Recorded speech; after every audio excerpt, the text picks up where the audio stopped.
இப்போ வந்து நாங்கள் மீன் வறுவல் பண்ண போகிறோம். அது எப்படின்னு பார்த்தீங்கன்னா, நான் மீன் மசாலா ஆல்ரெடி போட்டு வச்சுருக்கிறேன். என்னென்னு கேட்டிங்கன்னா, மஞ்சள்தூள், மிளகாத்தூள், இஞ்சி பூண்டு பேஸ்ட்டு, உப்பு எல்லாம் போட்டு கொஞ்சம் தண்ணி ஊற்றி கலக்கி வச்சுருக்கிறேன். அப்படியே பதறி விட்டுட்டு அந்த மீன் மசாலா வந்து அதில் டிப் பண்ணி எடுத்து வச்சுக்கிறேன். இதே மாதிரி நான் பண்ணுற மாதிரியே பண்ணிக்கோங்க.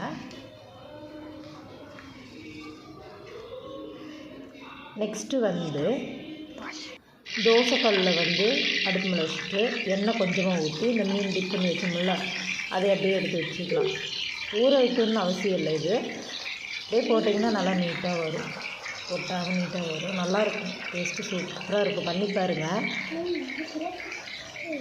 எண்ணெயில் வறுத்து எடுக்கிறத விட தோசைக்கல்லில் போட்டு எடுக்கிறது செமையாக இருக்கும் ஃப்ரெண்ட்ஸ்.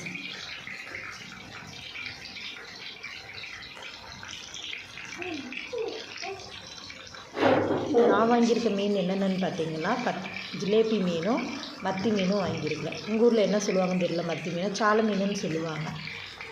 அதை ரெண்டையும் வச்சு வறுத்துருக்குறேன்.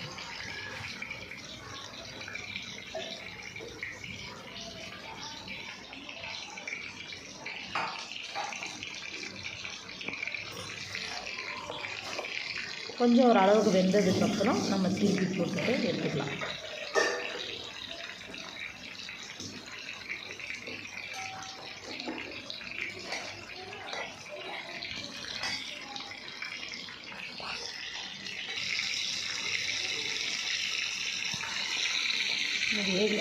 வெந்திருக்கான்னு பார்த்தா லைட்டாக தான் வெந்திருக்குது.